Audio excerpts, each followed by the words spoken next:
Today, you will experience the life simulation of a Song Dynasty coroner. You were born in a remote county town during the Southern Song Dynasty. Your father is a coroner at the local magistrate's office, specializing in examining bodies and determining cause of death.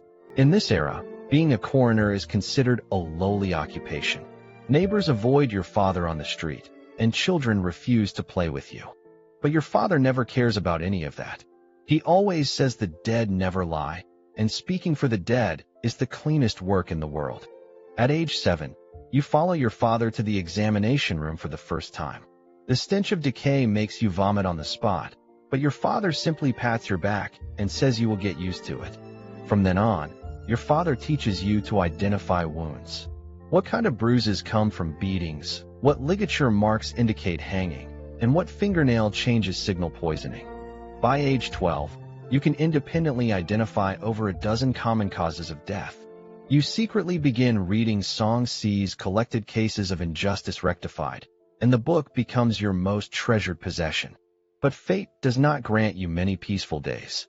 In the winter of your 14th year, your father contracts plague during an examination and dies within 3 days. Your mother begs you in tears to abandon this profession. Become an apprentice, a carpenter, a tailor, anything, just stop touching dead bodies. But you refuse.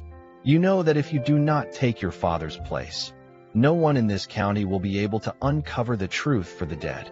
At 15, you officially succeed your father as the youngest coroner in the magistrate's office. Your first case delivers a harsh lesson.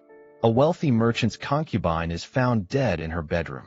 The magistrate rules it a suicide by hanging and prepares to close the case.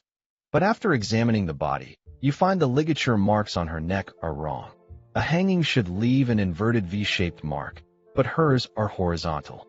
This was clearly a strangulation disguised as hanging. Mustering your courage, you present your findings to the magistrate. He erupts in fury, asking what a mere boy could possibly know. But you stand your ground, citing passages from the collected cases as evidence. In the end, your persistence forces the case to be reopened. The merchant steward is revealed as the real killer. You become famous overnight, and the entire county knows your name. Word reaches the neighboring prefecture, and the governor personally requests your help with a serial murder case.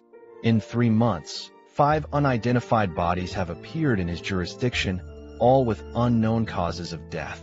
Upon arriving at the prefecture, you examine each body one by one. You notice all of them have a peculiar purple-black discoloration of the lips and darkened nail beds. These are classic signs of arsenic poisoning. But the crucial clue is that all 5 victims visited the same medicine shop before their deaths. Using the silver needle test, you detect arsenic in a batch of the shop's medicines. The case is solved. The shop owner had laced his medicines with arsenic to rob and kill his customers. The governor praises you lavishly and rewards you with 50 taels of silver. By 25, your reputation has spread across all of Jiangnan. Whenever a difficult case arises, authorities summon you. You have become the most renowned coroner in the Southern Song Dynasty.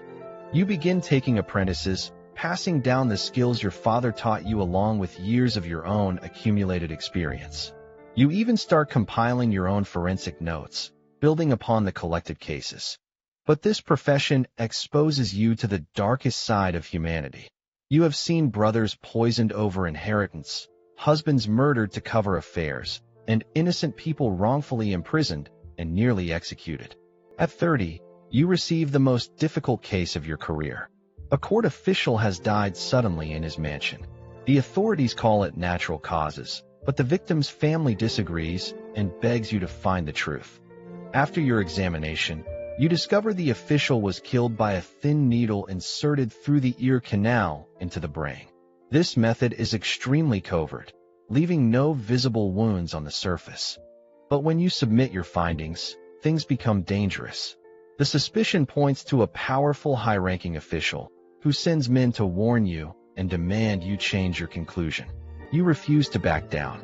The next day, your examination room is set ablaze, destroying all your notes and tools.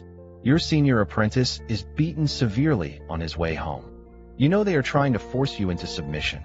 Your mother once again begs you in tears to give up, saying life matters more than truth. But you remember your father's words, "The dead never lie."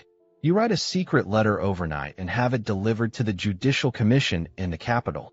3 months later, the court sends a judicial commissioner to personally reopen the case. With your testimony and autopsy report, the powerful official is finally brought to justice. After 40, your health begins to deteriorate. Years of exposure to corpses and toxic substances have left your fingers numb and your vision increasingly blurred. You are forced to delegate more and more work to your apprentices. But you still insist on visiting the examination room every day, watching your students work and correcting their mistakes. At 50, you finally complete your life's work, the records of autopsy. This book documents over 300 cases you have handled and dozens of examination methods you have developed. On an autumn day at 53, you quietly close your eyes at your desk in the examination room. When your apprentices find you, your hand still clutches that worn copy of the collected cases. In your lifetime, you examined over 1,000 bodies, solved countless cold cases, and found justice for innumerable restless souls. The world called you dirty and unlucky, but you knew someone must speak for the dead. This was the life of a Song Dynasty coroner.